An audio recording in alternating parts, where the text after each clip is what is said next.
Hello, welcome to Kitchen Counter Crafts. If you like this video, would you please like, comment, share, and subscribe. Now for today's video. So I got a very nice surprise. A friend of mine, she has a friend of a friend, and she was an interior designer, interior decorator, and she's moving and ended up asking if anybody was interested in these massive wallpaper books. And at first I was like, no, I'm good. And she actually grabbed a few and brought them over, and I just wanted to like flip through how beautiful these are. And I'm a French toile kind of a person, and so I just kind of flipped out about them. And yes, I had to have some. So I grabbed as many as I could, and I actually did not hoard them all. I kept about 3-4 of them and then passed them out to my artist friends. But I just wanted to flip through the gorgeous pages because this is just one book and it just has so many colors and variations and things that we can use. Now the paper itself, and some of them have matching fabric pieces, which of course would be so lovely in a junk journal. And you can also like decide which areas you want to pick and choose for your creation. So anyway, this is French country, and it just has, one after another of gorgeousness. So if you can get your hands on wallpaper samples, wallpaper books, I just really encourage you to do that. And don't be like me and turn your nose up and say, no, not really interested, because it is free paper. So what do you do with wallpaper sample books? Well, you can, let me do this. You can tear the papers out, and so you just kind of have to be careful because you don't want to be like me and just start yanking them out. So you want to just tear from the top, and some of these papers are like stronger and nicer than the others, and then others will just tear out really well on the edges. You can actually use the back and the front, so these will fold nicely. They actually take stamps well. You can distress them as well. And so I just kind of grabbed a few of these pages just to show you that you can, even keep the edge that you have, but that you do have to kind of be careful, especially in the very beginning ones. They're kind of hard to rip out, but even this you can use in smaller areas and smaller pieces. So I'm gonna tuck those back in. So what do I do with all of this? Well, I have made some books, of course, some junk journal books. And this one is one that I made for my daughter, and it has a wallpaper page that is supposed to be like, books on a bookshelf. So it was super cool. She kind of likes the old-fashioned book thing. Now most of it is covered, but that's okay. You can still see, part of those books on the inside. So really pretty with some gold kind of flecking on here and gold accents in there.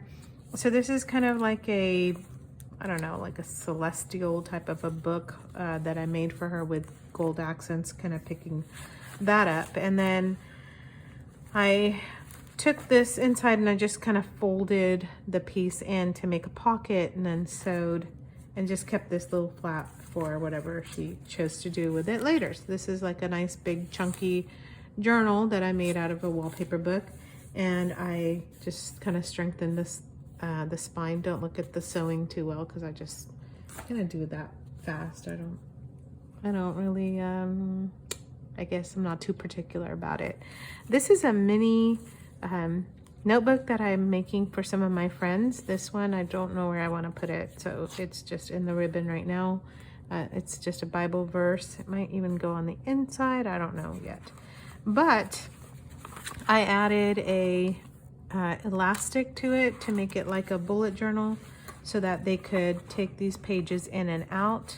And then I just did this simple, saddle stitch in the inside of that and just kind of tied it off, and then have the elastic binding there. And I folded this part, added a pocket with the wallpaper fabric on in this case, and even cut the rest of it and set it in here as something. So not very elaborate at all. Added a little pocket, little tuck area here. Now with this is another piece of wallpaper here, and I just kind of cut a little section of it off to make this cute little envelope. If I can ever get it to open, I don't know. It's got double, oh, there we go. Oh, yeah, that's right. I added these little flowers to show me where the ends were. So, I don't know if you can see that. That's also out of wallpaper. I just have like a little flower punch that I use. This is also wallpaper, and you can see I distressed the little circles, and then I have just a little tag that's in there. I was actually going to make that into a notepad. So anyway, just something to kind of tuck in on the end here. So wallpaper within wallpaper, you know, that's not a bad look. So that's one. I'm going to set that to the side.